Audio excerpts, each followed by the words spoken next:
Property's not for everybody, and it might not be for you. So in this video, we're going to go through 9 reasons you should potentially not invest in property moving forward. Number 1 is you don't have enough capital to get into the property market.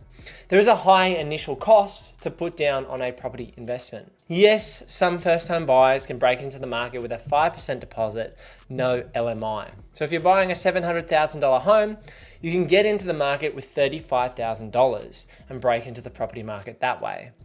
You're still going to need to cover building and pest, maybe buyer's agents fees, maybe legal fees, settlement costs, moving costs. There's still a lot of other fees and expenses to add up. So really, it's not just $35,000 to break in. You probably need more like $50,000 to $60,000 to break into the property market and get into a freestanding house around that $700,000 price point. Now, if you don't have the money saved up, you might want to start by putting your money into a high interest savings account or investing in shares and ETFs to begin with. There's no right or wrong here. When I started saving, and Emily and I first got married around 21 years old, we put our money into a couple of shares. Now, in hindsight, I should have bought the shares as ETFs, but I bought NAB and I bought Telstra and I bought specific shares which paid certain dividends. And now, in reality, I'd actually lost several $1,000s after I had to sell those shares to then invest in property. So just be wary if you don't have the capital and you invest in something else like crypto, shares, or businesses, for example, and you want to come back to property, that selling those shares or stocks or crypto might have a cost to you if you sell early in the investment cycle. Number 2, when it comes to not wanting to invest in property, is dealing with ongoing costs. A lot of people struggle with the property management. So you've got headaches when it comes to tenants, fire alarms, smoke, compliance, safety certificates, plumbing certificates, windows broken, mesh screens broken. So if you can't stomach all the fees that it comes to owning a property, then maybe it's not the right investment vehicle for you. Number 3 is dealing with market sentiment and fluctuations. There is a lot of property chat. There's literally a website dedicated to chatting about property. There's news articles, there's 7, there's 9, there's 10. There's a lot of mainstream media and obviously channels like myself, which regularly talk about what's going on in the property market and what cycles we're in, what the RBA might do. And if this stresses you out, then maybe property investing is not for you.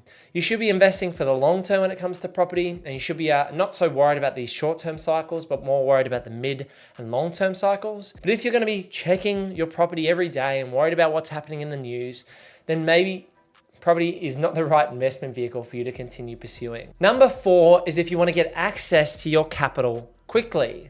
Now, generally, property lacks liquidity. There are circumstances where you can draw out more debt and give yourself more money in your offset account and have liquidity that way. But relative to shares, which can be sold in a day or in an hour, property takes weeks to sell. I know this because I've sold this year in 2024. We sold in April, and it took 2 to 3 weeks plus another 4 weeks for the property to settle after we signed the initial contract. So from end to end, I'm preparing for sale, putting the property online, having open homes, and then actually getting your cash, you're probably looking at an 8-week window, generally. And so if you're wanting to trade in and out of property, it does lack liquidity compared to other asset classes like businesses, which can generate higher cash flows, or stocks and crypto, which can be traded hourly or on the minute, depending on how much of a speculative trader you are. Number 5 is managing rental vacancies. Now, there are 2 types of property. We've got residential real estate and commercial real estate. And each of them have their own different styles of vacancy. Typically with residential property, you might get 2 to 4 weeks of vacancies every 1 to 2 years. Whereas in commercial property, you might have 3-year leases with 3x3 options. And you might have the property go vacant for a 6 or 12-month period if your tenant decides to break lease or finish their lease on that commercial premises. So if you're not able to have a contingency in place to manage for these vacancies, whether you're in commercial or residential real estate, then you might not be wanting to buy property if you can't factor these vacancies into your investing strategy. Number 6 is tenant headaches. Now, a lot of the reason that when people get to ages 50, 60, and 70, they sell out of the real estate market and buy annuities and buy ETFs is they're sick of dealing with tenant headaches. One of the ways I try to combat this in my own property investing journey is to set aside $2,000 to $5,000 a year in my mind that I'm letting my property manager spend on tenant issues. Oh, we need a rubbish removal at the property. That happened at my unit block recently. Oh, the back door's busted. Oh, we need a new fly screen. In my mind, I'm spending $2,000 to $4,000, $5,000 a year on maintenance and tenant requests. Over that, I'm going to be saying, okay, we've spent a lot of money on maintenance. What's going on? But that's one of the ways you can deal with these tenant issues. If you can't get through these headaches and you're sick of the nag and drag of tenant issues popping up, then property investing might not be for you. Number 7 is negative gearing. Now, negative gearing is just a tax outcome. And a lot of high net worth or high income individuals use negative gearing to their advantage to reduce their taxable income. But on the flip side, having a property that is making a loss every year can be a burden on you mentally and can be a burden on you financially because you are losing money. The property might be costing you $10,000 to $20,000 to $30,000 a year. I just bought a property in Shayla Park on the south side of Brisbane, and that property, based on the rental income of around $600 per week, is going to be taking out of my pocket around $25,000 a year.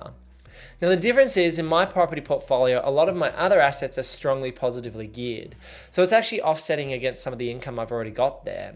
But if you're working a day job and you're earning $80,000 a year and you buy 1, 2, or 3 negatively geared properties, you could be earning essentially no money each year. These properties are taking so much money out of your pocket. So negative gearing is a tax outcome, and it can cause people to go under if they're not aware of actually the downfalls of having negatively geared properties and they're not controlling their cash flows very well.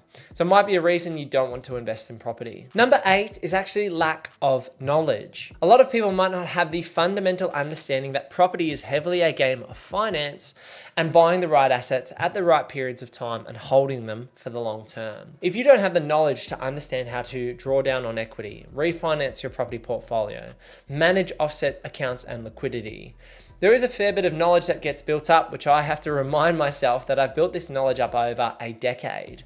And so if you're just starting out fresh and green and you don't have the knowledge of how to build that multi-million-dollar property portfolio and you're not willing to learn, that might mean you don't want to use property as your chosen investment vehicle.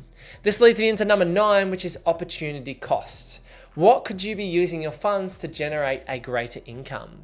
If you're actually investing in yourself and growing your own knowledge and your own skills by using your funds to level up, whether that's formally through education like university or bachelor's and masters and things like that, or informally through courses and events, if you're using your money for those purposes and it's going to help you generate more active income, that can actually be a greater investment than in buying or looking to buy your first property. And so work out what the opportunity cost is of using your funds elsewhere.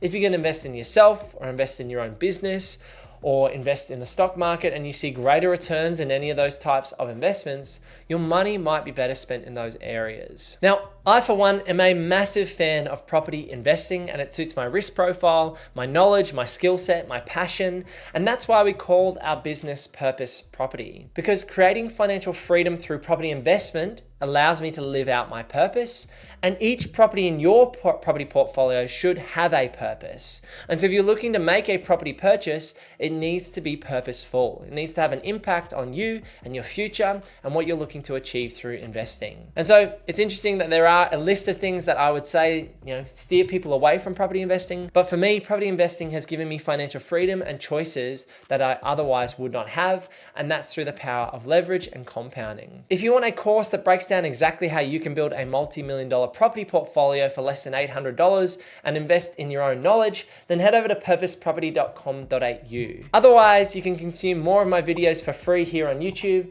and YouTube really thinks you'll like this video, so give it a click over here. Thanks for sticking around. I'll see you in the next one. Peace.